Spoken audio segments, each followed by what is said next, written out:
주말에는 뉴스를 봅니다. 챙겨볼 뉴스 많아서 복잡하고 속 시끄러운 당신을 위해 쉽고 명쾌하게 정리해드리겠습니다. 김프로쇼 지금 시작합니다.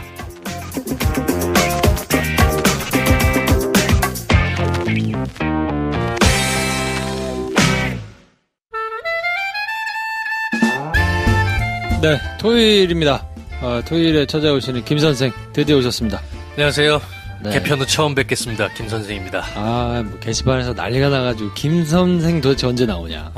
김선생 아리로 지금 열풍이에요. 알지마. 네, 김선생과는 주말에 함께 하는데요. 네. 토요일, 일요일 나눠가지고 날을 세워서 네. 사실 저희가 이제 어떻게 하다 보니까 하나만한 얘기를 그냥 대충 막 하는 면이 조금 없잖아 있는 것 같은 느낌이 있어가지고 앞으로는 다를 거라는 듯한 그런 말을 하지 마.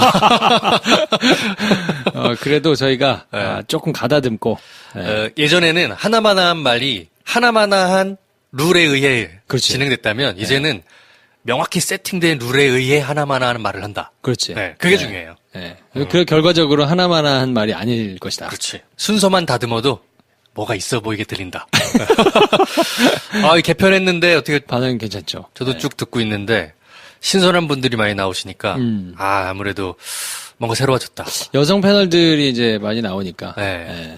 괜찮은 것 같아요. 쓰리톱 정지혜 평론가, 우지경 여행작가, 여름 작가. 그러니까. 쓰리톱이 등장하면서 거의 뭐 프랑스 쓰리톱을 보는 것 같지 않나?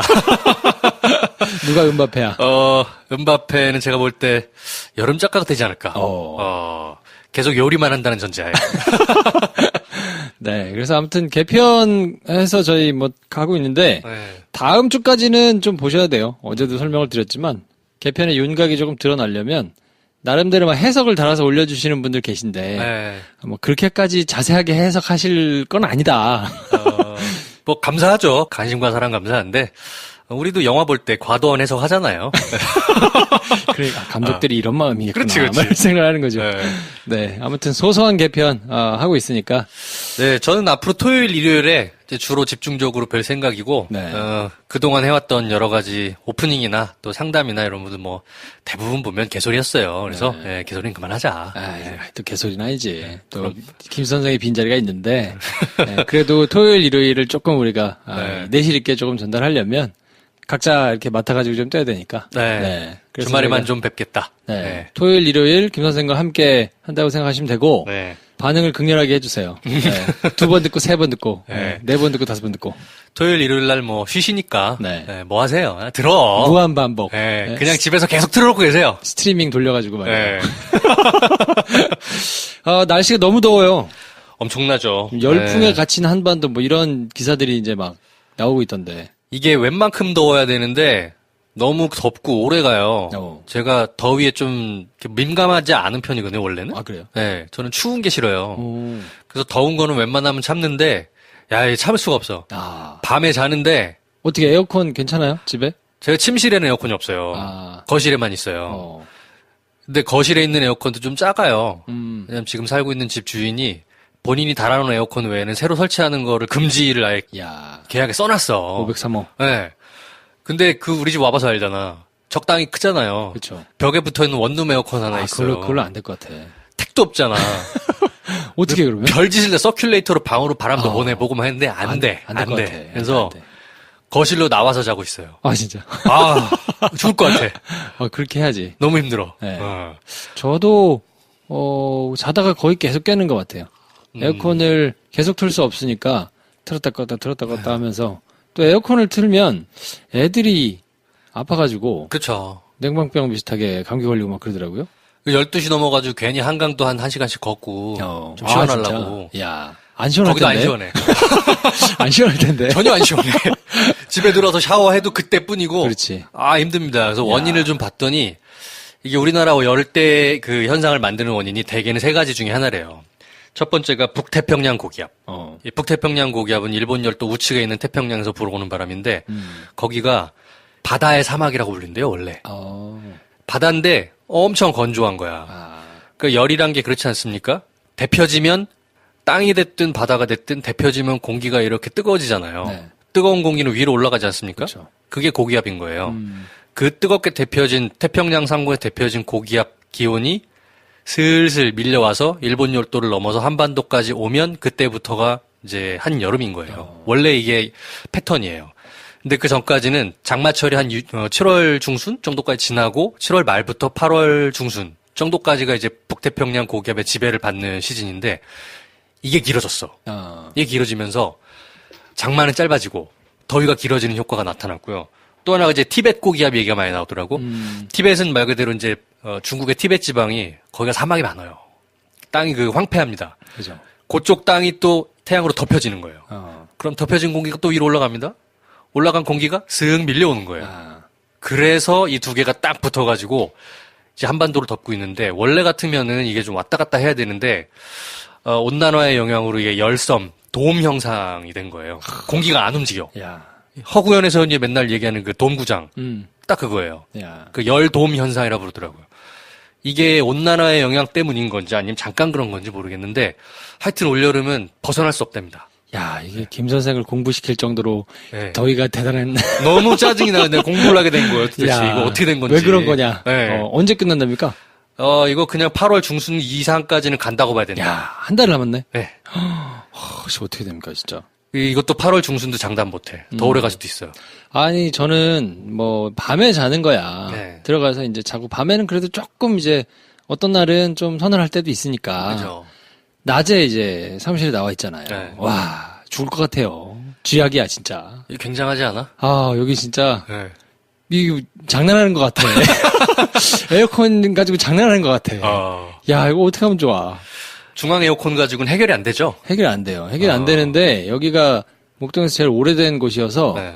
보니까 희한하게 시스템이 돼 있어요. 계속해서 꾸준하게 균일하게 나오는 게 아니군요. 이걸 중앙에서 틀면, 네. 뭐 냉각수를 돌리는 건지, 뭐 틀면, 그게 전기세가 많이 나오나 봐요. 그래서, 아침에 뭐 한 9시 정도 되면 틀고, 네. 밤 9시 정도 되면 꺼. 근데 밤 9시 돼도 편집이 안 끝날 때가 있단 말이에요? 있죠. 요즘에 개편이라 또 12시 넘어까지 제가 편집하고 이런다면 정말 죽을 것 같아. 9시부터 12시까지 그 시간 정말 지옥이겠네요. 정말 지옥이에요. 진짜 너무, 근데 여기도 달 수도 없어요. 건물 구조가 약간 희한하게 생겨가지고 실외기를 밖에 설치할 수가 없어서. 같은 고민이네, 나랑. 네. 저도 집에다가 에어컨을 못 다는 그 입주 계약이란 말이에요. 이제 죽을 것 같아. 그래서 5만 가지를 다 찾아봤어요. 막, 그 실내에서 쓰는 무슨 에어컨 이런 것도 있더라고요. 많지. 네, 그래서 무슨 이렇게 물을 또 어디로 빼야 되고 뭐 하는데 진짜 시끄럽대요. 그래서 저도 그런 조그만 1인용 에어컨, 실외기 필요 없는 거를 하나 지금 장만해가지고 배송이 날라오고 있어요. 그래요? 그러니까 침대 딱 한 사이즈 정도만 시원해지는 냉매를 냉장고에 얼렸다가 넣으면 5시간 지속되는 거야. 그러니까 자는 동안에 괜찮은 거야.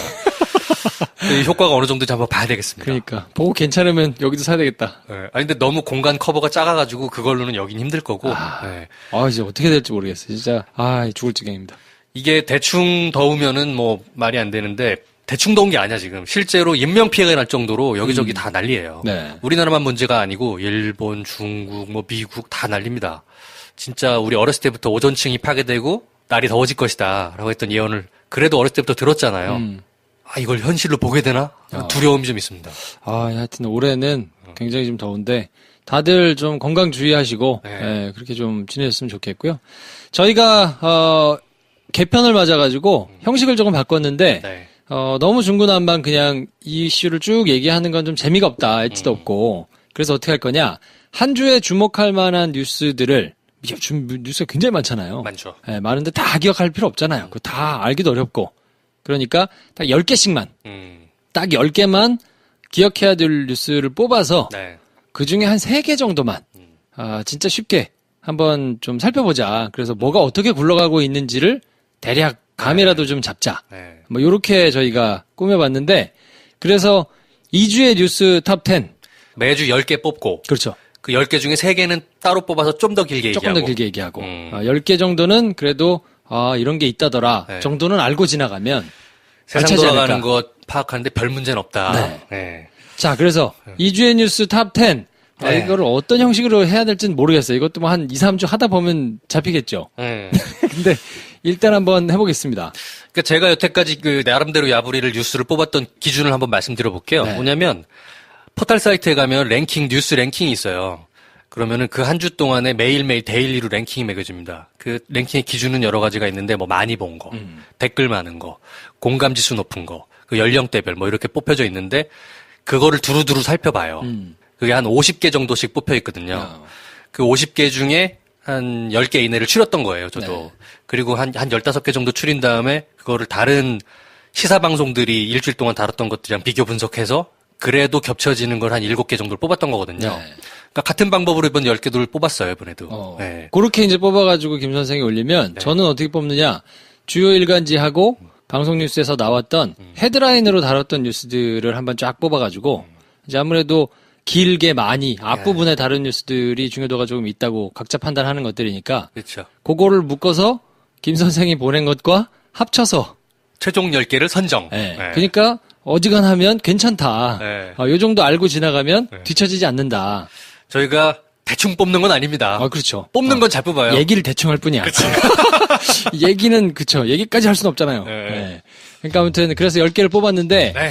2주의 뉴스 10개 빠르게 한번 키워드만 얘기하고 네. 그다음에 살을 조금 붙여봅시다. 그럽시다. 자, 1번. 기무사. 네. 네. 기무사 위수령 계엄령 논란. 이게 네. 아무래도 제일 핫한 것 같고. 그렇죠. 두 번째는 최저임금과 편의점. 패전임금과 편의점공화국 뭐 이걸로 한번 뽑아봤고요. 네. 세 번째 뉴스. 세월호 국가 배상 판결. 세월호 국가배상 판결이 4년 만에 나왔죠. 그렇죠. 자, 요 세 개에 대해서는 저희가 조금 이따가 네. 자세하게 한번 풀어보도록 하고 네. 네 번째 뉴스는 박근혜 선고. 박근혜 선고. 네. 그리고 다섯 번째 뉴스가 마리논이 추락했어요. 네. 네. 헬기 추락. 그래서 방산 비리의 흔적인가 요 문제에 대해서가 있고 그렇죠. 여섯 번째 뉴스가 국회 상임위 배정의 황당함. 네. 황당한 국회. 네. 요게 여섯 번째 뉴스. 그리고 네. 일곱 번째 뉴스는 자한당 김병준 비대위원장과 그의 골프 접대 논란. 네. 그렇죠. 요 골프. 골프 치세요? 예전에 좀 쳤었죠. 네. 저는 골프를 못 쳐가지고, 네.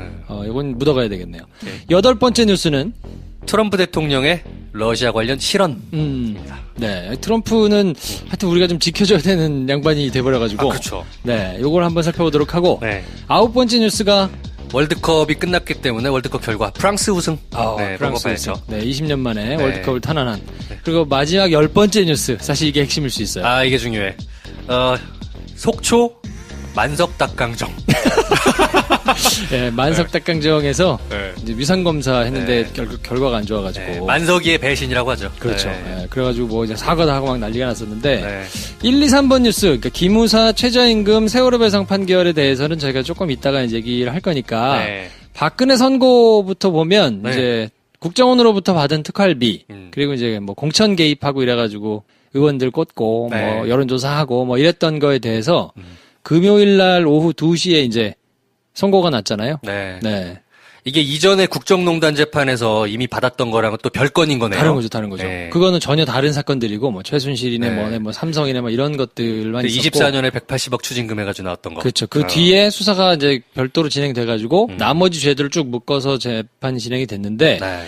2심은, 그러니까 24년 받았던, 그거는 지금 검찰이 결심 공판했으니까, 네. 조금 있다가 이제 그거 선고 나올 거거든요. 그렇죠. 똑같이 나오든지, 아니면 좀 더 나오든지 덜 나오든지, 뭐, 이제 변동이 좀 있을 텐데, 검찰은 이번에도 30년 때려달라고 얘기를 했더라고요. 그렇죠. 네. 네, 그거는 조금 봐야 될 테고, 국고 손실과 관련해서 징역 6년, 추징금 33억 원이 나왔고요. 특활비 관련인 거죠. 네. 그리고 공직선거법 위반이 징역 2년, 그래서 총 8년이 나왔어요. 징역 8년. 그러니까 24년에 8년 더해서 32년을 이제 살아야 되는. 지금까지 확정된 것만 해도 32년이다. 그렇죠. 네. 그래서 이게 이제 뭐 2심, 3심 올라가서 어떻게 확정될지는 봐야 될 텐데, 네.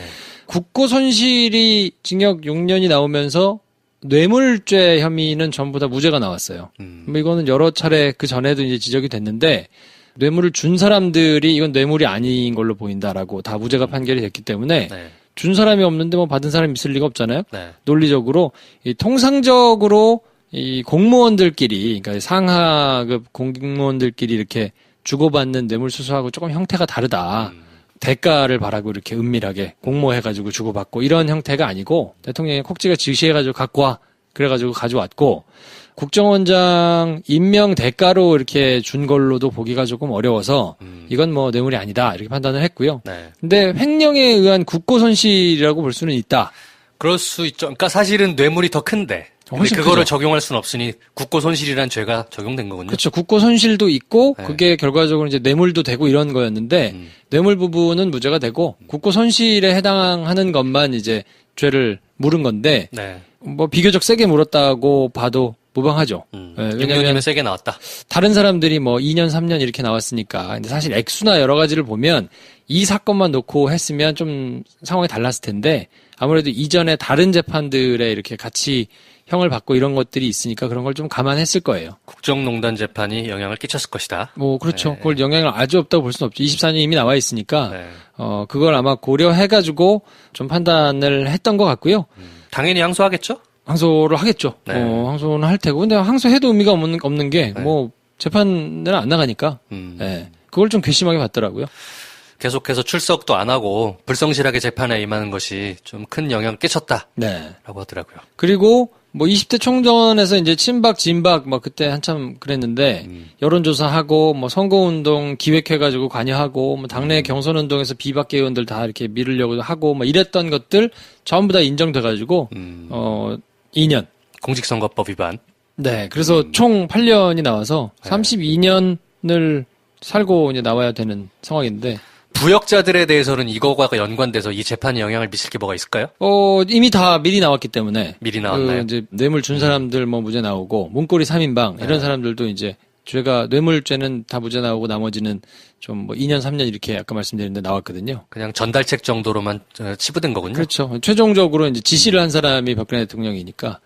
공직선거법은요? 공직선거법도 지금 맨 마지막에 재판이 지금 진행됐다고 봐야 되기 때문에 사실 다른 재판들은 먼저 받은 사람들이 다 그 밑에 있던 사람들이 다 먼저 받아서 이렇게 쭉 달려가고 있고 박근혜 전 대통령이 맨 마지막에 이제 가고 있다고 보면 되거든요.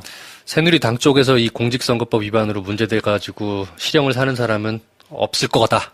지금은 그래서 그거는 조금 봐야 될 것 같아요. 네. 근데 이 혐의로 뭔가 막 실형을 더 세게 살거나 그러기는 좀 어려울 것 같고 왜냐면 네. 이제 2년이니까 그건 좀 살펴봐야 될 것 같은데요. 네. 다섯 번째 주제가 마리논 헬기가 추락을 했는데 그렇죠. 17일 날이죠. 해병대 상륙기동 헬기인데 네. 마리논이 추락을 했어요. 훈련 중에 시험 비행을 했던 상황인 것 같아요. 그리고 뭐 부대 바로 그 헬기 이륙장에서 이륙한 지 진짜 얼마 안 돼가지고 바로 추락해버렸거든요. 그건 저 CCTV가 찍혀있던 네. 깜짝 놀랐어요. 헬기 위에 동체와 프로펠러를 연결하는 부분에서 뭔가 문제가 생겼는지 그냥 프로펠러가 뚝 떨어져 버렸어요. 그리고 바로 추락해버려서 장병 5명이 사망을 했습니다. 올해 초에 인수한 헬기라는데 네. 항공우주산업 카이에서 이 수리온이라는 헬기가 있는데 그걸 이제 육군 헬기인데 네. 그걸 기반으로 해가지고 개조해서 마리논을 만들었는데 뭐 말이 많더라고요. 육군용 헬기여가지고 네. 개조할 때도 개조 불가 뭐 이런 의견도 좀 있고. 그 사고가 난 거는 이제 어쩔 수 없는 일이고 그리고 이미 장병들은 사망하셨습니다. 원인이 뭐냐를 규명하는데 초점이 맞춰지는데 유가족들도 그렇고 명확하게 원인이 규명되기 전까지는 장병들의 연결식을 치르지 않겠다. 그리고 원인을 규명할 수 있는 조사위원회를 출범을 시켰죠, 해병대에서. 네. 근데 초반에 이제 군에서 자주 이런 부분을 은폐할 때 썼던 부분이 장비나 이런 부분의 문제가 아니라 조종 실수 이렇게 몰아갔던 경우가 왕왕 있잖아요, 과거에는. 야, 그거 어떻게 조종 실수라고 해? 네. 근데 이거는 그래서 해병대 CCTV를 빨리 공개한 것 같아요. 네. 조종 실수가 아니라 기체 불량 또는 정비 실수 이런 것일 수 있다. 그래서 사고 발생 조사위원회가 이제 출범을 했고 민간 전문가들도 조사위원회에 참가하기로 됐다고 합니다. 네. 그래서 저희가 주목하고 싶은 부분은 진짜 원인이 뭐냐 플러스 그 원인 속에 혹시나 모를 방산비리의 흔적이 있는 건 아닐까. 그러니까 좀 궁금해요. 네, 저는. 없다고 볼 수가 없는 게 네. 육군용 헬기를 이제 해군용으로 바꿔야 되니까 메커니즘이 많이 다를 거잖아요. 그래서 그걸 여러 가지를 이제 요구를 조금 했나 봐요. 근데 그게 대표적인 게 이제 날개를 접어야 되나 봐요. 네. 헬기 날개 이렇게 어디 넣어놔야 되니까. 그렇죠. 요게 이렇게 빳빳하게 펴져 있는 게 아니라 이렇게 접혀야 되는 거죠. 네, 그래서 네. 그 접는 거를 이제 개조를 접이식으로 해야 되니까 네. 그걸 두고도 뭐 되네 안 되네 뭐 이제 막 이렇게 의견이 오고 가고 막 그랬더라고요. 근데 네. 어쨌든 짧은 시간 안에 이거를 개조해가지고 만들어낸 거라, 문제가 있으려면 있을 수 있어서. 근데 카이가 그전에도 이제 문제가 한참 됐었잖아요. 소랑설레가 많았죠. 네, 굉장히 좀 시끄러웠던 곳이라서, 네. 여기는 방산비리 관련해서 박근혜 정부 때 수사를 하겠다 했는데 떠들썩하게만 하고 별게 없었거든요. 그렇죠. 네, 구조적으로 굉장히 큰 돈이 들어가는 곳이기도 하고, 굉장히 카르텔이 공고하게 짜여져 있는 곳이니까, 네. 여기는 좀 제대로 조금 손을 봐야 되지 않나 싶은데. 왜 전에 개봉은 했으나 그렇게 크게 히트하지 못한 영화가 하나 있습니다. 그렇지. 김상경 씨가 주연이었던 영화. 네. 그 제목이 뭐였죠, 그게? 제목도 생각 안 나네. 분명히 봤는데, 그거. 네.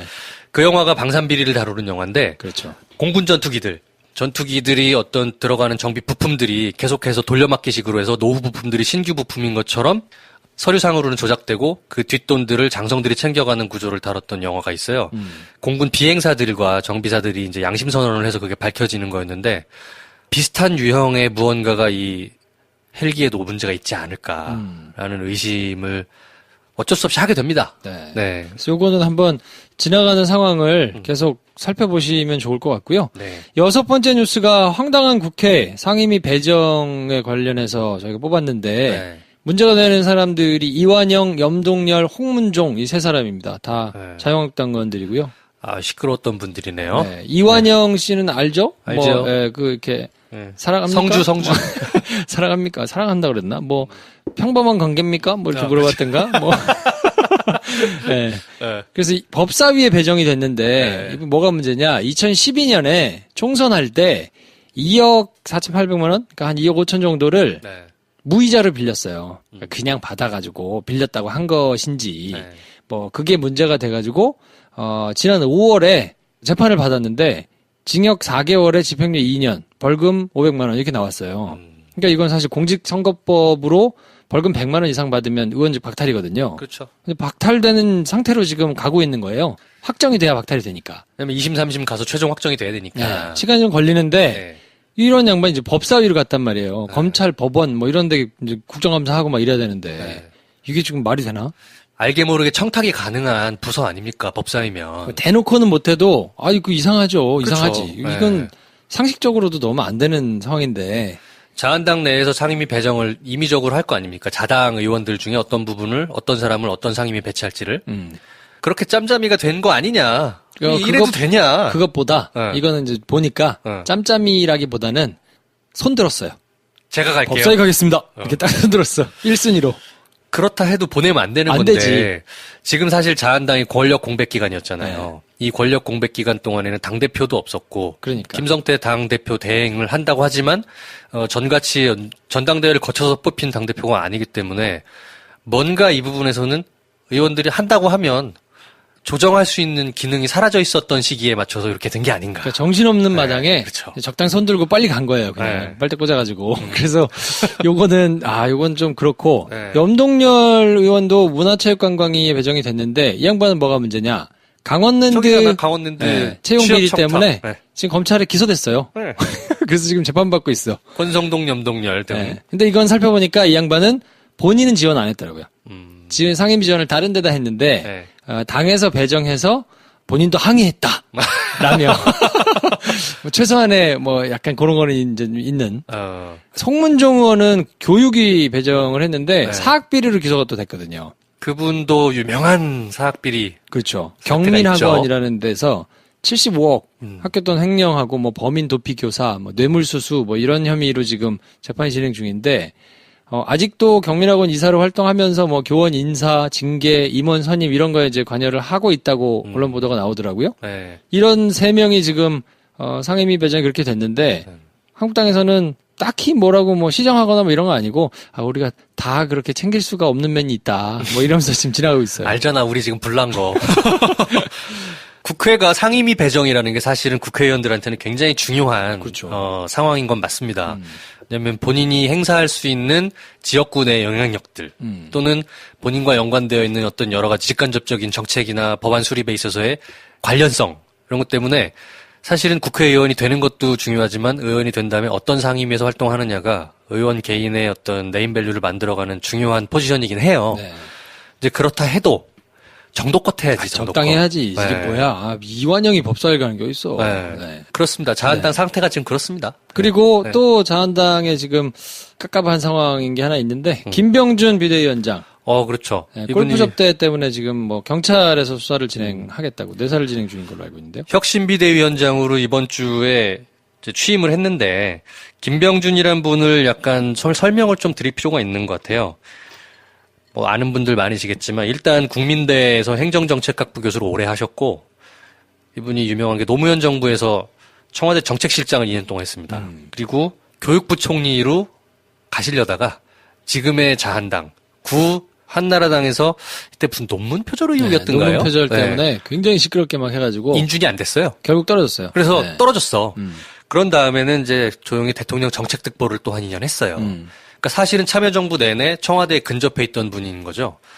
근데 이랬던 분이 작년에 저게 있었죠. 촛불 집회 시즌에 책임 총리를 선임을 하고 박근혜 대통령은 뒤로 물러난다고 했을 때 그 책임 총리로 박근혜 대통령한테 지명도 받았었어요. 지명받았죠. 네. 지명받아서 본인 수락을 했는데 수락됐죠. 박근혜가 사과하고 네. 철회했지. 그렇지. 국회에서 뽑아주세요. 그랬는데 찾아갔더니 나는 개인적으로 연락받은 게 없으므로 국회에서 나를 추천할 수도 있다. 그러면서 버텼어. 끝까지 하고 싶었던 거지. 네. 네. 그랬던 분이라 이번에도 자유한국당 비대위원장의 5명 후보 중에 한 명이었고 유력했어요. 네. 네. 누가 될 것 같아야 돼. 김 선생이 바로. 김병준이지 뭐라고 생각했죠. 이분이 취임을 하자마자 터진 게 작년에 강원랜드가 주최했던 여자 프로골프 선수권 대회가 있었습니다. 그때 이제 골프 치는 사람들은 조금 타수가 올라간다 그러면 프로 선수들이랑 같이 라운딩하는 게 굉장히 나름 괜찮은 거야. 프라이드가 있는 행동이에요. 그래서 프로 선수들이랑 같이 라운딩할 수 있는 기회를 드리는 약간 초청선 손님 같은 거였다 봐요. 그러면서 라운딩하는 거 그리고 기념품을 받았는데 그 비용이 100만 원이 넘는다는 거죠. 기념품이 뭐 78만 원이라나? 70 몇만 원. 네. 그리고 라운딩 비용도 사실은 엄밀하게 따지면 나는 오라고 해서 친 거일 뿐이지 그게 무슨 비용이냐라고 말하지만 실제로 그 피를 계산을 실비로 낸다고 계산했을 때 치면 그래도 3, 40만 원 또는 되지 않나 싶어요. 그래서 아마 네. 118만 원이라고 지금 얘기를 하는 네. 것 같은데. 그냥 프로를 초빙해가지고 같이 라운딩을 하면은 그 정도 돈을 그래도 좀 DC된 가격으로 칠 수 있는 게 그 정도거든요. 네. 그러니까 110만 원이 넘는 거야. 그러면 김영란법이 그 희망란법 벌리죠. 네, 발효된 직후거든요. 이 시즌이. 작년 8월입니다. 그러니까 작년 몇 월 달에 김영란법이 6월이었던가요? 정확한 기억 안 나는데 어쨌든. 하여튼 여름이었던 걸로 기억해요. 그러니까 김영란법에 저촉되는 행위를 한 거죠. 네. 그래서 비대위원장 취임한 지 며칠이나 됐다고 이렇게 구설수에 올랐느냐. 이게 또 좀 떠들썩합니다. 이건 뭐 그래가지고 왜 이 시기에 또 뭐 수사를 하냐는 등 아니 뭐 저게 제보가 들어왔다는데 어떻게? 그렇죠. 네. 이게 어떻게 결론이 날지는 잘 모르겠으나 어쨌건 시작부터 스크래치가 난 건 맞고 만약에 김영란법을 위반이 된 거라고 판가름이 난다면 비대위원장을 계속 지속할 수 있겠느냐? 일단 뭐 할걸요? 하긴 제가 볼 때는 하겠으나 할 거예요. 왜냐면 이제 이 사람이 원외 인사고 자유한국당이 이제 혁신을 위해서 외부 인사를 수혈한 건데 이 외부 인사한테 어쨌건 도덕적으로 흠결이 있다는 게 드러난 이상 자한당 내에서도 교체해야 되는 거 아니냐라는 의견이 나올 수도 있습니다. 아무튼 힘은 빠지겠죠. 네. 네, 힘은 빠져서 지금 안 그래도 지금 그 집안이 시끄러운데 네. 계속 지금 찌그락찌그락하게 생겨가지고 어차피 자한당은 도덕적 흠결에 대해서는 별로 신경 안 쓰는 집단입니다. 그게 문제가 아니라 김병준이 향후에 비대위원장으로서 행사할 때 인적 청사안을 분명히 얘기를 하고 있거든요. 네. 친박 비박에서 친박들을 혁신해야 된다는 얘기를 공공연하고 얘기를 하고 있는데 숙청당할 친박들 입장에서 볼 때는 뭐가 됐든 하는 흠집을 잡게 되는 거잖아요. 그렇죠. 네. 그래서 김병준 체제를 흔들 가능성도 있다. 굉장한 개싸움이 시작될 수도 있는데 그렇죠. 그건 굉장히 흥미롭습니다. 네. 네. 제발 드러나라. 네. 아무튼 그거 살펴보시면 좋을 것 같고 네. 8번째 뉴스로 트럼프 실언 CIA보다 푸틴 뭐 이래가지고 얘기가 되고 있는데 이건 좀 설명해 주세요. 핀란드 헬싱키에서 트럼프 대통령이랑 러시아 푸틴 대통령이 정상회담을 했어요. 그때 뭐 여러 가지 아젠다가 오가긴 했는데 이제 그거 다 잊혀지고 둘이 기자회견을 하는데 AP통신의 기자가 딱 손을 들고 질문을 했어요. 지난 대선 2016년 미국 대선에서 러시아의 개입이 있었다는 걸 미국 정보기관들이 다 인정했다. CIA든 등등. 그러면 대통령께서는 미국 정보기관의 말을 믿느냐, 푸틴 대통령의 말을 믿느냐라고 질문을 던진 겁니다. 이제 덫을 놓은 거예요. 근데 거기에 걸리면 안 되거든요, 원래. 아사모사하게 넘어갔어야 되는데 옆에 푸틴이 딱 서 있잖아. 그러니까 트럼프가 살짝 눈치를 보더니 저는 푸틴 대통령이 더 신뢰할 만한 사람입니다라는 취지의 얘기를 했어요. 난리가 났죠, 미국. 난리가 났어요. 난리지. 네. 그래서 지금 이게 무슨 뭐 저자세 외교냐, 심지어는 뭐 반역행위다 또는 항복회담이다까지 해가지고 트럼프가 안 그래도 트럼프 미워하는 사람이 많은데 난리가 났습니다. 난리가 나고 트럼프가 거기에 대해서 바로 다음날 이것까지는 내가 가짜 뉴스다 뭐다 몰아붙일 수 없겠다 싶어서 자기가 실언했다고 인정을 했어요. 인정해야지. 원래 낫을 붙여야 되는데 낫을 안 붙였다. 야, 내가 잠깐 착각했다. 네. 트럼프 낫지라는 소리 하고 있네. 그러니까 그러고 난 다음에 낫 얘기로도 이게 회복이 안 되니까 18일 날은 아예 그 개입은 푸틴의 책임이다라고 발언을 했어요. 푸틴 대통령의 책임이다. 왜냐? 나도 미국에서 일어난 모든 일을 책임지는 사람 아니냐. 그렇다면은 푸틴도 러시아에서 일어난 모든 일을 책임지는 사람이니 푸틴 책임이긴 하다. 라고 얘기를 했습니다. 한 꼬리를 내렸죠. 그런데 문제는 뭐냐면 그럼에도 불구하고 올 가을에 푸틴과의 2차 정상회담을 난 기대하고 있다. 이렇게 오락가락하고 있습니다. 네. 그래서 분명히 말실수를 크게 했고 이로 인해서 곤경에 처한 건 맞습니다.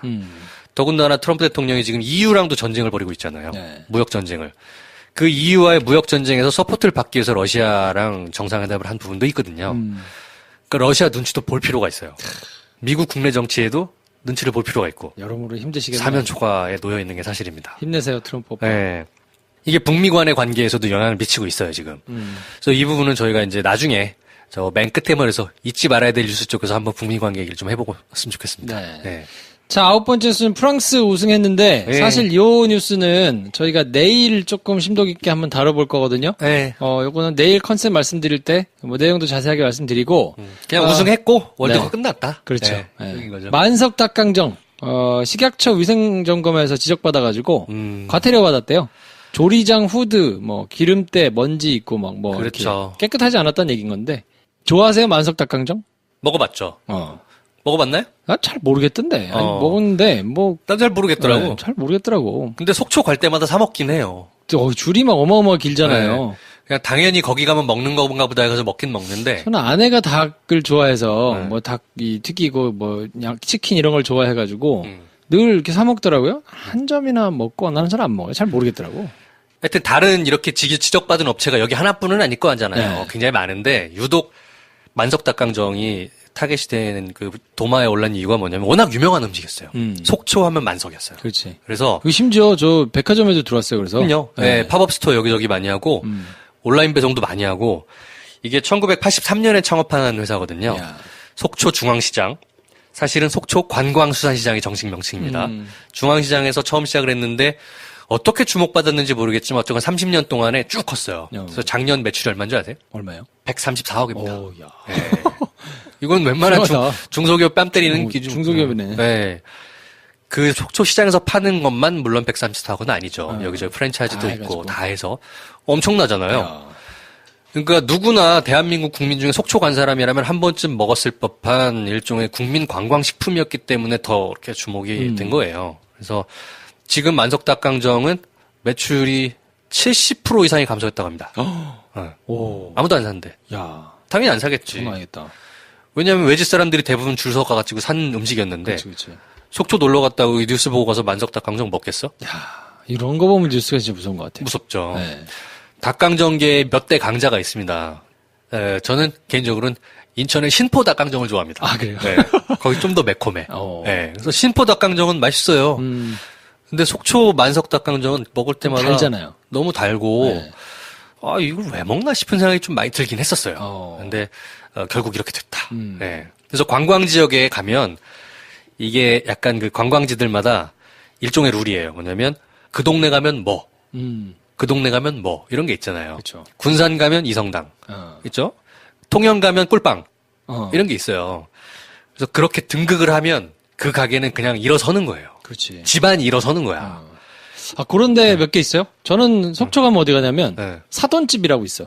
아, 그런 데들은 문제가 뭐냐면, 가게 수용에 한계가 있기 때문에 그래 전 국민적인 그런 음식이 안 됩니다. 그래? 테이크아웃이 가능해야 돼. 테이크아웃이. 네. 사돈집에서 테이크아웃은 안 되는데 그거 유명해. 가봐요. 유명하겠지. 그런 로컬 맛집들은 유명한 데가 많죠. 네. 그런 거 말고 테이크아웃 가져가는 게 가능한. 뭐 전주 초코파이 이런 그렇죠. 것처럼. 풍년제과 초코파이처럼. 풍년제과 초코파이 없었는데. 그거 나중에 만들어낸 거야. 만들어낸 거야? 네. 그거 없었어 원래. 뭐야 그러면? 그 전통 음식처럼 알고 있는데 네. 풍년제과 초코파이는 제가 전주 있을 때는 없었어요. 몇 년 안 된 거군요. 그러니까 개발된 지가 얼마 안 됐어. 근데 이게 그 전주 영화제하고 막 사람들이 막 이렇게 사가면서 네. 마치 전주에 원래 초코파이가 있었던 것으로. 속았구만. 그렇지. 나도 두 각 샀어. 나중에 만들어진 거야. 네. 네. 그러니까 이런 것처럼 어느 동네 가면 먹어봐야 되는 음식인데 테이크아웃이 가능한 음식이 되면 그때부터는 전국구 음식이 되는 거예요. 그렇게 일어난 집들이 많습니다. 성심당 야채 고로케 이런 것처럼. 그렇지.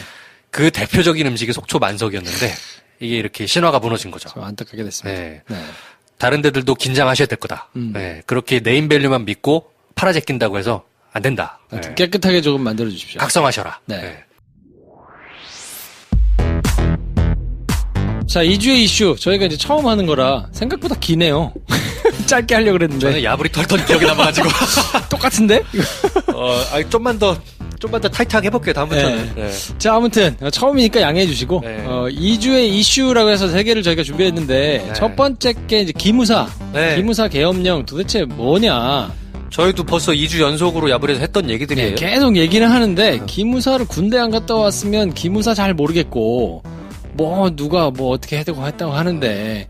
문제는 계속 새로운 게 나온다는 거예요. 네. 네. 그래서 오늘은 사실 약간 돌아가는 의미에서 제가 뭘 준비했냐면, 기무사라는 데가 뭐 하는 데고 어떤 백그라운드 이야기를 가지고 있는가를 한번 좀 보자. 네. 그러면, 이 뉴스가 조금 다르게 보일 것이다.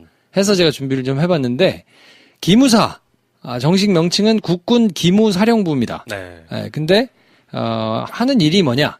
군 내에 있는 방첩 업무, 군인들 군사 기밀에 대한 보안 감시 이런 거 하는 데거든요. 방첩이 뭐냐라고 그러면 또 그렇게 깊이 가지 말자. 네. 그럼 이렇게 설명해 줄게요. 네. 기무가 뭐냐? 네. 그거를 알면 한마디로 정리될 거예요. 네. 기무가 뭐냐? 기밀 업무 아니야? 네. 기밀 업무. 그래서 기밀 업무를 하는 곳이라 네.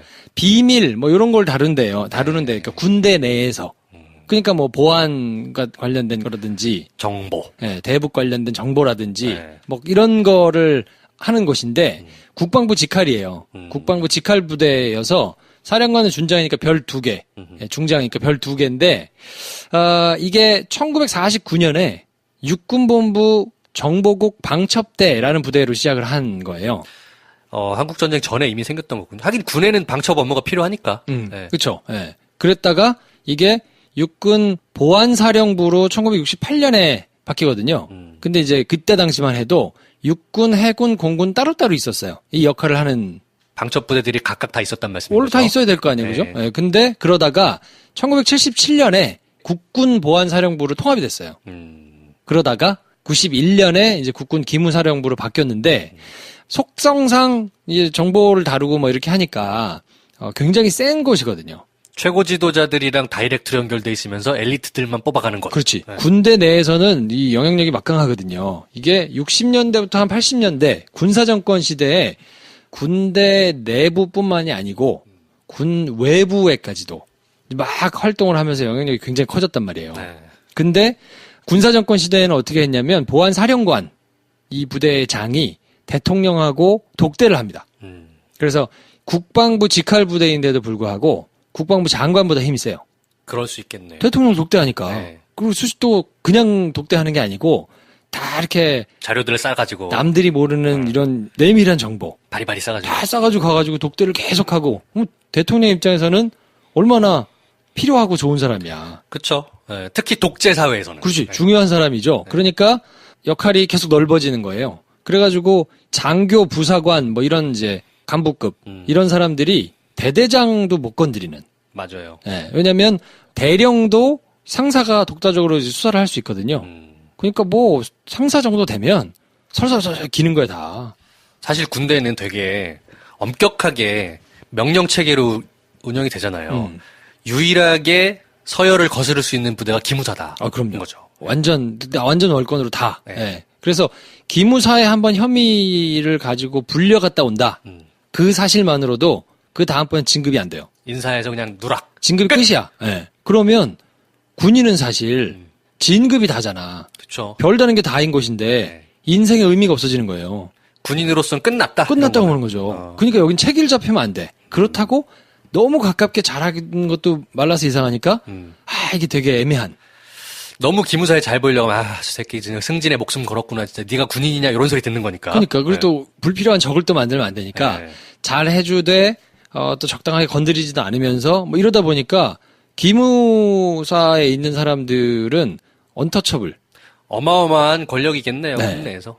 근데 오로지 그러니까 얘네들을 견제할 수 있는 곳이 어디가 있었냐면 옛날에 그 중앙정보부, 지금의 국정원. 네. 거기만 걔네도 정보를 다루니까.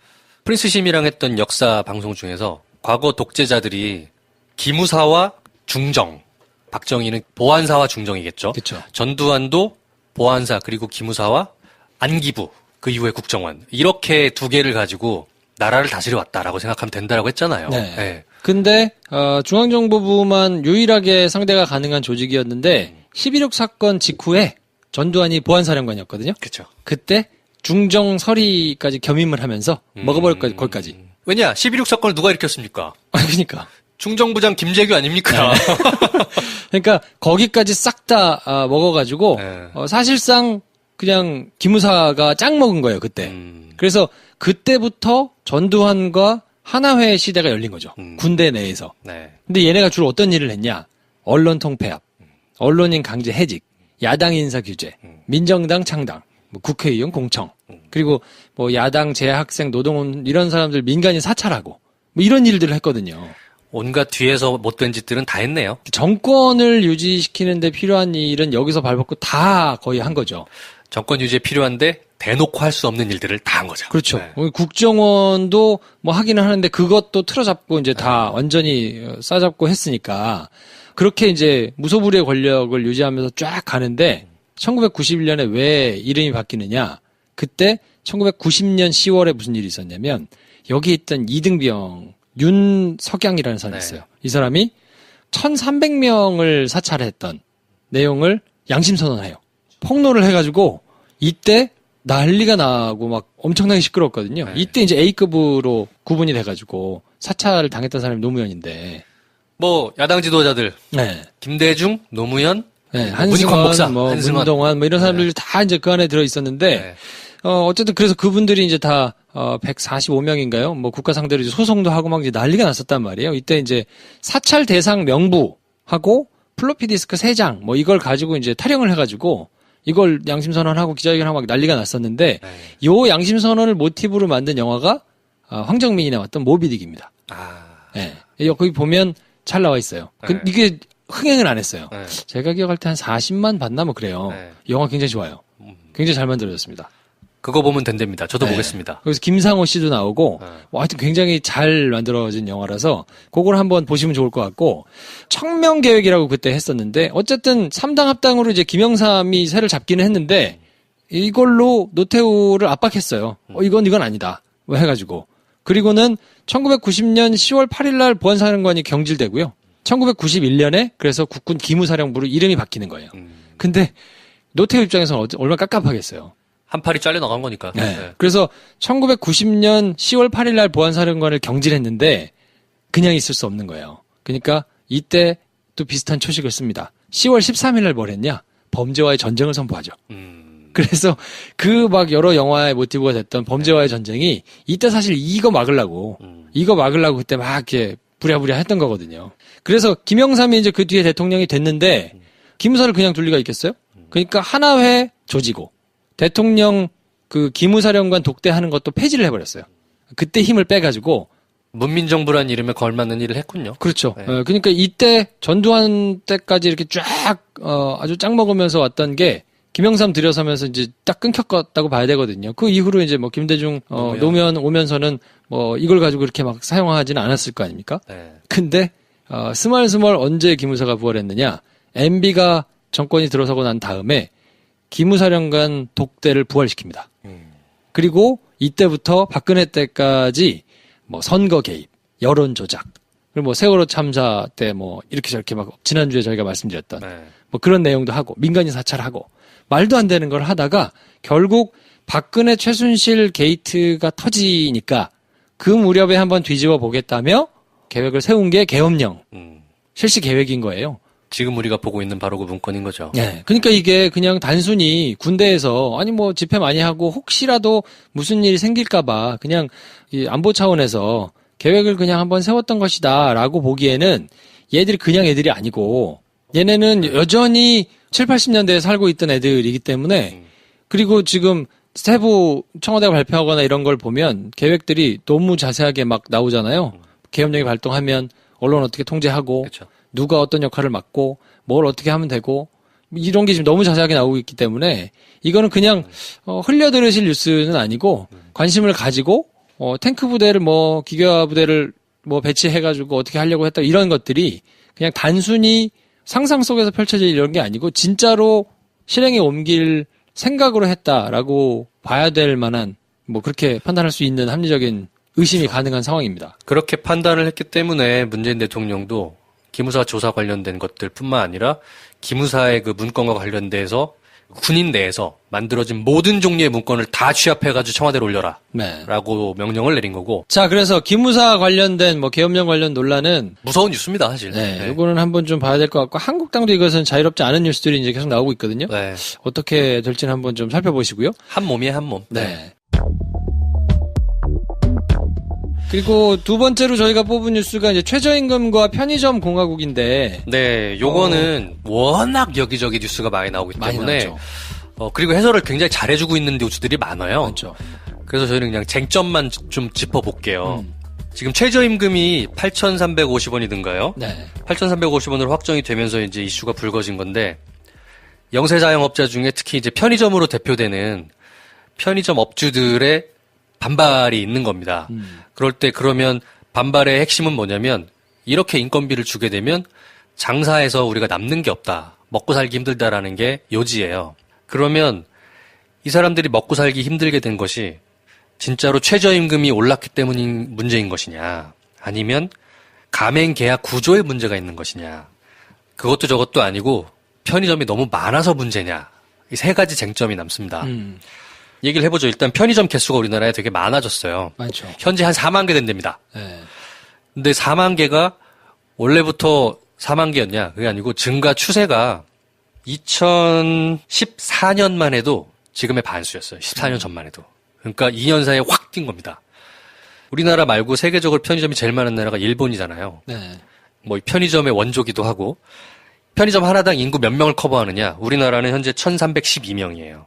근데 일본은 그렇게 많은데도 2,181명입니다. 점포 하나당 소비자를 두는 게 우리나라의 2배가 더 많아요, 일본이. 그러니까 일본이 인구가 우리보다 2배 넘게 많은데 거의 네. 6만 개인데 그렇죠. 우리가 인구 절반도 안 되는데 4만 개면 네. 진짜 많은 거죠. 그러니까 이게 근본적으로 물론 여러 가지가 다 문제긴 하죠. 가맹점 수수료 구조도 그렇고 뭐 카드 수수료니 뭐니 임대료니 뭐 여러 가지 말이 많습니다만 장사를 한다고 생각해봐. 편의점 매출이 100이 납니다. 근데 100 중에 뛸 거 다 뛰고 내가 그래도 한 20은 갖고 가야 장사가 되는 거잖아요. 그런데 100에서 내가 20을 벌 거냐 18을 벌 거냐가 문제가 아니라 원래 100을 벌던 걸 지금 50밖에 못 버는 게 문제인 거예요. 그건 편의점 개수가 많아진 게 문제라고 보는 겁니다. 그래서 많은 이 아젠다들이 나오고 뭐 고쳐야 될 게 수없이 많이 있겠지만 결과적으로 보면 가장 큰 문제는 편의점 숫자가 너무 많다라는 게 뉴스를 들으며 봤던 저의 결론인 거예요. 네. 너무 많은데 그 왜 많아졌냐? 네. 그 규제 철폐한답시고 그렇죠. 박근혜 정부 때 규제 없애가지고 그 거리 제한. 네. 원래 근접 출점 제한이라는 제도가 있었습니다. 그런데 2000년도에도 그런 게 있었어요. 90년대 이제 편의점에 처음 등장했을 때 80m라는 그 제한 거리가 있었습니다. 80m 이내에는 편의점을 두지 말자.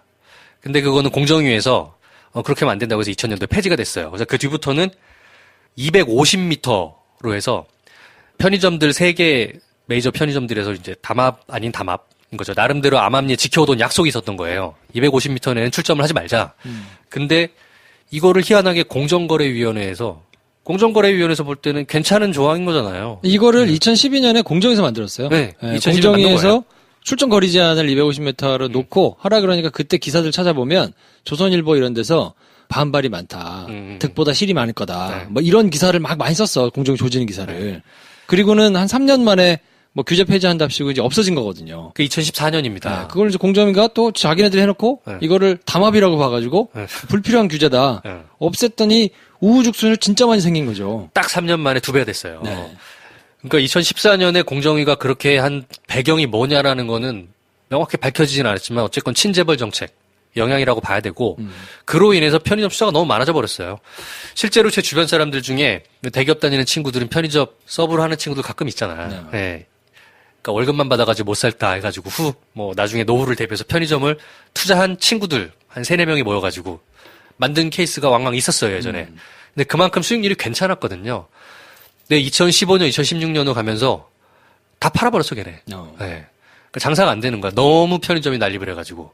그래서 개별 편의점 점포 매출은 계속 떨어지고, 네. 근데 가맹본부는 돈 계속 벌고. 그렇죠. 본사는 왜냐하면 선 30-35% 수수료 뛰어가니까. 매출에서 뛰어가니까요. 네. 네. 그래서 아무튼 계속 나오는 얘기가 이제 싸움의 대상을 바꿔라. 을과 을 싸우지 말고 갑하고 싸울 수 있도록 좀 바꾸고 카드 수수료 문제도 이번 기회에 좀 고치고 가맹 수수료 뭐 이것도 좀 그렇고 이 개수 넓히는 거에 대해서도 좀 싸움을 바꿔라 이런 얘기를 하고 있는데 이게 몇 가지 쟁점이 있는데 편의점 점주 입장에서 생각해 보는 거잖아요, 저희가. 어떻게 하면 생존할 것이냐.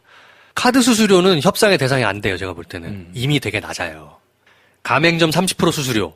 이 부분이 일단 현재 놓을 수 있는 타겟인데 그 부분도 일본에 비해서는 좀 싸요. 근데 그러면 편의점 숫자가 4만 개가 된 거에는 누구의 욕망이 작용한 것이냐라고 봐야 할 때 일단 대기업 본사들의 욕망이 가장 크게 작용을 했겠죠. 점포 개수가 늘어나면 수익은 늘어나는 거니까. 1차적인 책임이 거기 있기 때문에 가맹 수수료를 낮추든가 아니면 상생할 수 있는 제도를 마련을 하든가 타겟을 바꿔서 싸우는 게 맞는 것 같습니다. 네. 그리고 길게 보면 편의점 숫자가 좀 줄어드는 게 맞습니다. 소비자 입장에서 볼 때. 근데 이게 생긴 게 줄어들기가 참 쉽지 않으니까 쉽지 않죠. 재산권 문제도 있고 뭐 막 이래서 그리고 저는 이제 뉴스를 들으면서 조금 안타까운 게 뭐 뉴스공장을 비롯해서 계속 바꿔라 타겟을 바꿔라 싸움의 타겟을 바꾸라고 얘기하는데 그게 저는 약간 공허하게 들리는 거예요. 왜냐면 그거를 밉보이면서 고양이 목에 방울을 달 사람이 누군가 있어야 되는데 네.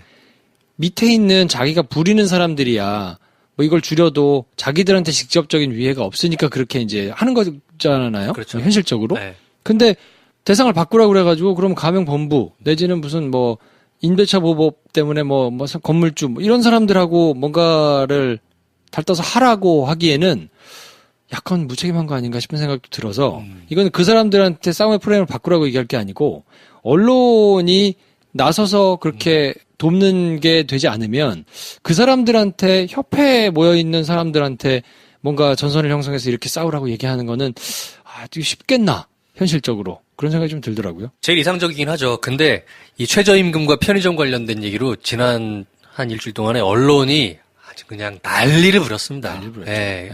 이 보수 언론들의 침소봉대는 정말 굉장한 것 같아. 예. 나라 무너질 것 같아. 그러니까요. 예. 굉장히 복잡한 문제예요. 쉽지 않습니다. 이미 출점을 한 점주들을 폐업을 유도할 수도 없고 네. 그리고 조기 폐업하면 과태료가 있어요.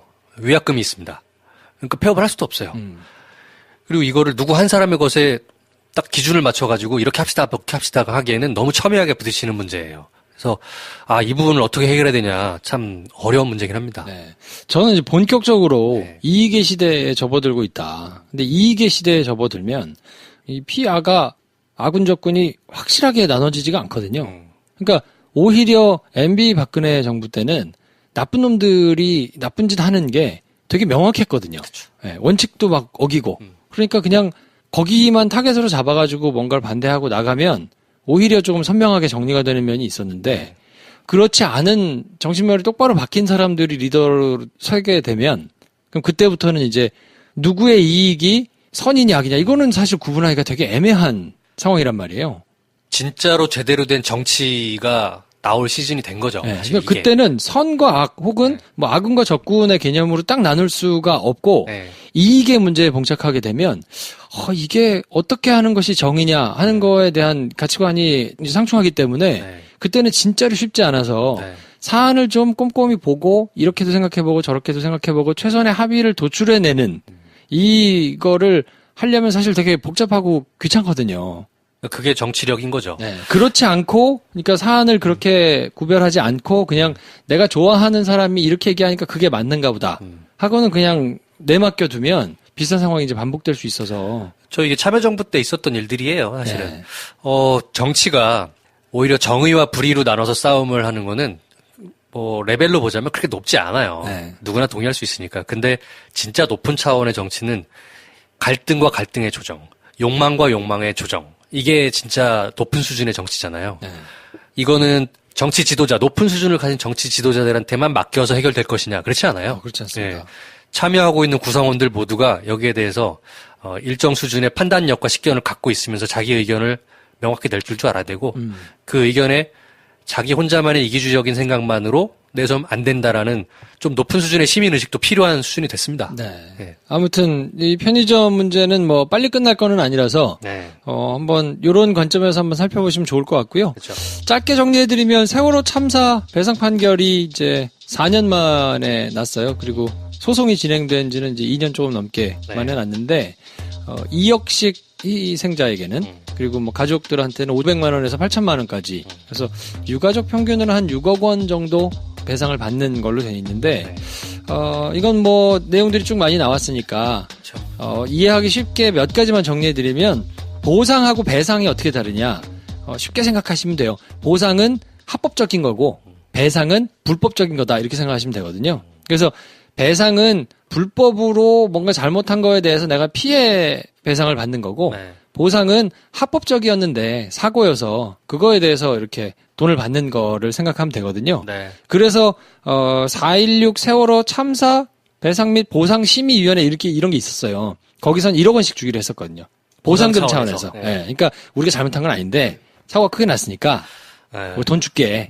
이거 먹고 그만하자. 이렇게 했던 건데 그때 거부했거든요. 네. 왜냐하면 아니 이건 국가가 잘못한 거고 네. 잘못한 거에 대해서 잘잘못을 가리겠다. 그래서 기록에 남기겠다. 그래서 이제 소송이 시작된 건데 아쉬운 거는 어쨌든 국가의 배상 책임을 인정하긴 했는데 너무 제한적이잖아. 우리가 그때 이제 얘기했던 대로 이걸로 지금 형사 책임을 받은 사람이 1, 2, 3 정장밖에 없잖아요. 그렇죠. 그러니까 보통 형사재판 결과를 반영해서 배상 책임을 이제 결정을 하거든요. 네. 이 법원에서는. 그러니까 구조상 그 사람밖에 없는 거예요. 그러니까 그 사람의 책임만 어쨌든 인정해가지고 지금 2억 원이라는 게 나왔는데 대법원에서 이건 이제 위자료 정할 때 이 큰 사고, 대형 재난 사고는 기준 금액이 어떻게 되냐? 위자료가 2억으로 돼 있는데요. 특별 가중 요소가 있으면 그 2배까지 줄 수 있어요. 4억까지. 네. 근데 이거는 지금 2억까지만 나왔잖아요. 왜 그러냐면 그 1, 2, 3 정장 한 명밖에 안 돼 있으니까 네. 나머지가 인정이 안 된 상태에서 민사로 더 줄 수는 없다라고 아마 판단을 한 것 같은데 그래서 지금 말이 많아요. 말이 많죠. 유족들도 다 지금 항소하겠다고 하고 이게 118명 유족들이 손해배상을 제기를 한 건데 그 118명이 누구냐면 이제 세월호 유가족들 분들 중에 아까 김프로 얘기했던 보상 차원에서 지급된 국가의 돈을 받으신 분과 안 받으신 분이 있어요. 네. 안 받으신 분들이 제기를 한 겁니다. 안 받으신 분들이 뭐냐면 야, 이 돈 가지고 돼? 더 가져와 이런 차원이 아니라 그때만 해도 세월호의 침몰 원인이 명확히 밝혀지지가 않았고 세월호의 구조를 해내지 못한 국가의 책임이란 부분에서 나라가 입을 싹 씻고 있었잖아요. 진실을 밝히고 국가의 책임이란 거를 공인받고 싶다는 차원에서 손해배상 소송을 제기를 하신 거예요. 네. 그러니까 사실은 이번에 이제 국가가 책임이 있으니까 배상해라. 결론만 보면 이루신 것 같지만 사실은 김프로 방금 얘기했던 것처럼 국가의 전반적인 책임을 다 규명했느냐라고 보기에는 미흡한 거죠. 아직 안 됐어요. 특조위도 네. 아직 뭐 결과 안 나왔고. 그래서 이 118명의 유족들은 항소하겠다고 하는 겁니다. 네. 그런 차원이 있는 거를 생각하시면 좀 더 이해하시기 쉬울 거예요. 이제부터 시작이다 뭐 이렇게 생각하는 게 정말 문구 그대로 네. 말이 맞는 뭐 적용되는 말인 것 같고요. 그래서 이것도 시간이 좀 계속 오래 걸릴 텐데 네. 특조위 결과도 나와야 되고 이제 다른 걸로 뭔가 이렇게 책임 규명이 되거나 원인 규명이 좀 되면 그거에 따라서 진행되면서 재판 결과가 좀 달라질 수도 있으니까 그렇죠. 요거는 조금 지켜봐야 될 것 같습니다. 네. 네. 개편 이후에 시사야불이 진행하고 있는데 네. 생각보다 기네요 이거. 이게 시사가 원래 할 말이 좀 많아. 할 말이 많네. 그래, 이슈를 한 거의 10개 넘게 지금 얘기하니까 이거 야불이에서 뭐가 달라진 건가 싶어가지고. 10개를 뽑았다. 아, 그렇지. 그게 중요합니다. 10개. 나는 열심히 준비했어요. 네. 네. 자, 그래서 무슨 코너를 하나 마련했냐면 나의 관심 뉴스라고 해가지고 네. 무거운 이런 뉴스들 말고 저희가 이제 10개 뽑아가지고 정리해드린 건 요 정도 알면 한 주 살아가는데 뉴스 잘 못 봤더라도 세상 돌아가는 거 정도는 놓치지 않고 갈 수 있겠다 생각한 거고 나의 관심 뉴스. 요거는 몰라도 세상 하는데 아무 지장 아무 지장 없는데. 없어요. 그 진짜로 우리가 관심 있는 네. 뉴스 어떤 게 있었습니까? 가수 이효리 씨 있죠? 속일댁. 제주도의 속일댁. 집을 팔았답니다. JTBC가 샀던데요. 네. 그러니까 효린의 민박집으로 유명한 그 집 있죠. 원래는 효린의 민박을 하기 전에는 이효리 씨가 운영했던 블로그로 소소하게 유명했던 집인데 JTBC의 효린의 민박으로 인해서 일단 전 국민적인 스팟이 됐어요. 네. 남편 이상순 씨가 SNS에서 효린의 민박을 한 이후에 사생활이 너무 침해를 받는다고 해서 자제해달라는 그런 글들을 올리기도 했죠. 근데 결국에는 팔기로 결정했다고 했고 실제로 매각을 한 것 같습니다. 14억? 금액도 나왔나요? 네, 14억. 14억에 팔았대요. 그냥 뭐 시세대로 샀다 그러는데 네. 야, 14억 생각보다 저는 더 비쌀 줄 알았더니 등기부 등본을 보면 6월 7일 날 매입을 한 걸로 완료가 됐다고 나왔어요. 그래서 구매자는 JTBC. 네. 왜 JTBC냐? 1차적으로 보면 효린의 민박을 만들었던 방송사가 JTBC고 그로 인해서 이들의 사생활이 힘들어졌던 것도 맞잖아요. 그래서 도의적 책임이 하나 있다. 그렇죠. 플러스 기왕에 도의적 책임을 질 거면 그걸 향후에 방송 컨텐츠로 쓰겠다라고 해서 이렇게 구매를 했습니다. 그래서 써야지. 안 그러면 네. 또 누가 사가지고 난리 나죠. 효린의 막 찍었던 집 막 이렇게 네. 해가지고 거기서 또 막 뭐 팔고 막 이러면 그 집을 아예 그냥 효린의 민박으로 붙여놓고 장사를 할 수도 있어요. 그치. 네. 그러니까 JTBC는 그거보다는 차라리 우리가 사는 게 낫겠다. 그리고 괜찮아. 나중에 소리 소문쇼 몇 년 뒤에 되팔면 돼. 그치. 네. 크게 손해 안 봅니다. 그 집 뭐 가격이 떨어지겠어? 그렇지. 네. 그래서 이효리 이상순 부부는 제주도의 모처로 다른 데로 이사를 갔다고 합니다. 네. 야, 제주도는 좋은가 보다. 떠나고 싶지는 않은가 봐요. 그래서 저는 이걸 보면서 셀럽으로 살아가는 게 이런 불편이 있는 거구나. 그리고 관광지들마다 요즘 주변에 오버 관광지죠. 너무 사람들이 많이 와가지고 힘든 원주민들이 많아요. 네. 사실은 통영의 동피랑 벽화집이나 아니면 여러 가지 그 유명해진 동네들 통영도 마찬가지고 여수도 마찬가지고 지금 원주민들이 너무 힘들대요. 관광객들이 너무 많이 와가지고. 그래서 몸살을 앓고 있는 동네가 많은 거예요. 거기에 대한 단면을 보는 것 같아서 이것도 어떻게 보면 사회 문제다. 네. 라는 생각이 들었고 또 하나는 이효리 씨가 JTBC 뉴스룸에 손석희 씨랑 인터뷰한 적이 있었어요. 아, 그쵸. 그때 얘기했던 것 중에 생각나는 게 소소하게 살고 싶다. 하지만 잊혀지고 싶지도 않다. 라는 얘기를 했어요. 그러니까 손석희 앵커가 소소하게 살고 싶은데 잊혀지지 않는다는 게 모순 아니냐. 가능하냐. 그랬더니 이효리가 얘기했던 게 뭐냐면 가능한 것만 꿈꾸는 건 아니잖아요. 라고 얘기했습니다. 꿈꿨지만 안 됐다. 그렇지. 둘 중에 하나밖에 안 되는 거거나. 네. 그래서 저는 그 인터뷰가 생각나면서 이제 여름 휴가철이 본격적으로 다가오잖아요. 가셨을 때 원주민들도 좀 생각을 하셔라. 이런 얘기를 하고 싶어서 전 이게 기억에 남는 뉴스였습니다. 저의 관심 뉴스는 어린이집 사고예요. 어린이집 사고가 많았어. 그래서 이거 뉴스보다 깜짝 놀라가지고 일단 폭염에서 어린이집 차량에서 4살짜리 애가 죽었는데 8명이 탔었거든요. 근데 내리고 인솔 교사도 내리고 얘를 놔둔 거야. 그래서 7시간이 지났어. 그래서 오후 4시 넘어가지고 찾았어요. 야, 어떻게 그럴 수가 있어. 8명 탔는데. 완전 너무 끔찍한 게 그 안전벨트도 채워놨어. 그래서 애가 그거를 못 풀러가지고 막 그러다가 이제 애 엄마는 영정사진을 못 올린대요. 그거 올려놓으면 실신해가지고 계속. 생각만 해도 너무 끔찍하잖아. 그렇죠. 근데 이 다음날 어떤 뉴스 나왔냐면 강서구 어린이집에서 생후 11개월 된 아기가 낮잠을 안 잔다고 이불을 덮어가지고 몸으로 누르고 있다가 애가 죽었어.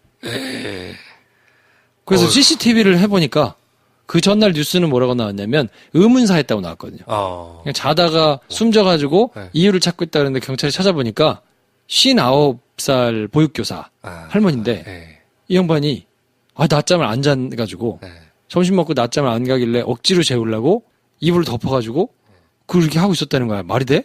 아이고. 25명짜리 어린이집인데 여기는 폐쇄했어요.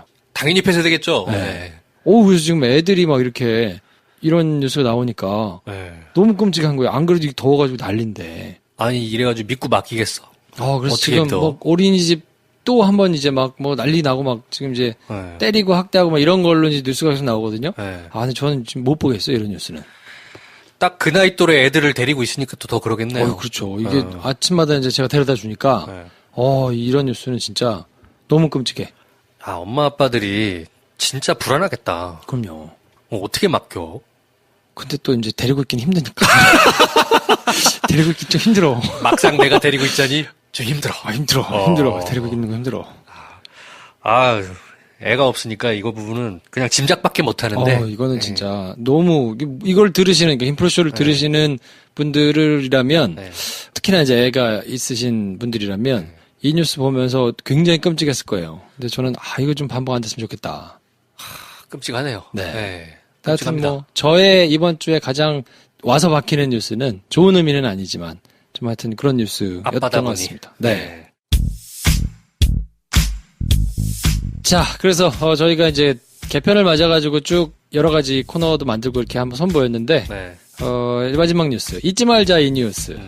10개는 아니지만, 이번 주에 이런 일도 아니지만, 잊지는 말자.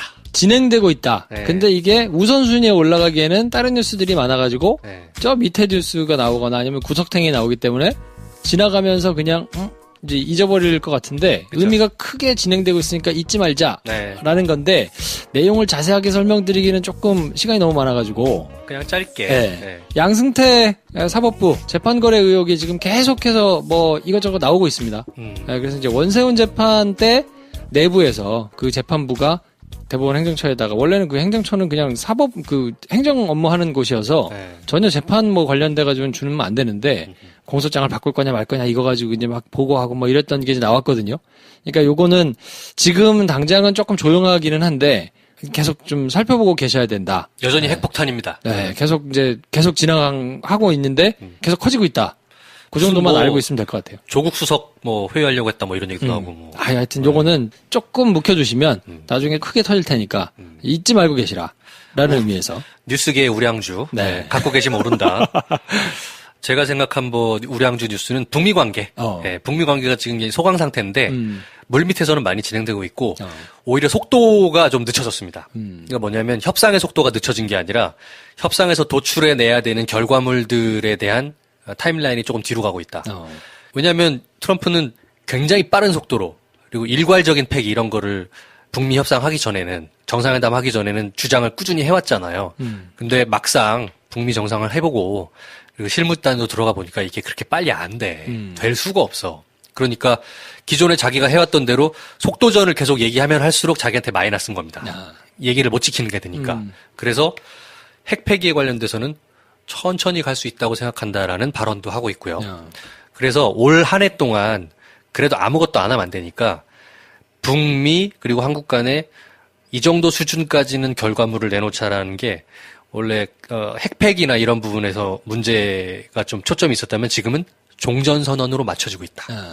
올해 안에 종전선언만 할 수 있어도 대성공이다. 그렇지. 이런 분위기로 지금 타임라인이 바뀌고 있다는 거. 그래서 유엔 총회 때 9월 달에 종전선언을 할 수 있을 것이냐 말 것이냐로 분위기가 바뀌고 있다는 거를 지켜보시면 향후 이제 하반기에 북미 관계 뉴스를 볼 때 일종의 가이드라인이 될 것 같습니다. 일단 이런 방향과 속도다라는 거를 염두에 두시고 뉴스들을 보시면 뭐 빨리 안 된다, 뭐 한 게 뭐 있냐 이런 거는 다 그냥 무시하셔도 돼. 그런 것들이 이제 의도가 좀 보이실 테니까 그렇죠. 망해라 하고 있는 것들이라 그걸 좀 걸러내시는데 참고하시면 좋을 것 같고요. 아까 얘기했던 짬짬이로 잠깐 말씀드리면 트럼프가 푸틴한테 얘기했던 그 말실수 그것도 트럼프가 지금 정치적으로 사면초가가 돼 있잖아요. 요거를 돌파할 수 있는 수단으로 무언가 하긴 해야 된다. 요때 북한이 뭘 도와줘야 된다. 그러면 종전선언이 될 것이냐? 그게 뭐가 될 것이냐? 북한이 어떤 카드로 트럼프를 도와줄 거냐? 요거를 관전하는 맛도 괜찮습니다. 아무튼 이렇게 좀 살펴보시면 좋겠고 저희가 개편을 맞아가지고 좀 정비해서 준비해서 가져온 시사부리가 어쩌셨는지 모르겠는데 컨셉은 명확합니다. 뉴스를 굉장히 많은데 그걸 이제 각자 시사 프로그램들이 다양하잖아요. 근데 저희는 시사 프로그램은 아니기 때문에 저희가 할 수 있는 거는 좀 쉽게 좀 명쾌하게 정리해드리고 부담 없이 그래도 뒤처지지 않게 가져갈 수 있도록 요약해드리는 게 저희의 롤인 것 같아요. 여기서 들으시고 저 주제는 내가 더 관심 있는데 그러면 다른 잘하는 프로그램들이 많으니까 찾아가서 거기서 들으시면 된다. 네. 아무튼 저희는 요 기조로 10개 뽑고 3개 좀 자세히 설명하고 그리고 이제 짜투리 몇 개 얘기하고 이런저런 뉴스 얘기하고 이런 기조로 이제 가져갈 거고요. 내일 또 김 선생하고 같이 이제 얘기를 하는데 그건 내일 공개하겠습니다. 알겠습니다. 또 자분자분 많이 내주시고 김쌤 만나기 너무 좋아요 이런 거 막 달아주시고 오빠 어디 가지 않아. 자 그러면 저희는 내일 다시 찾아뵙겠습니다. 다음 시간에 뵙겠습니다. 고맙습니다.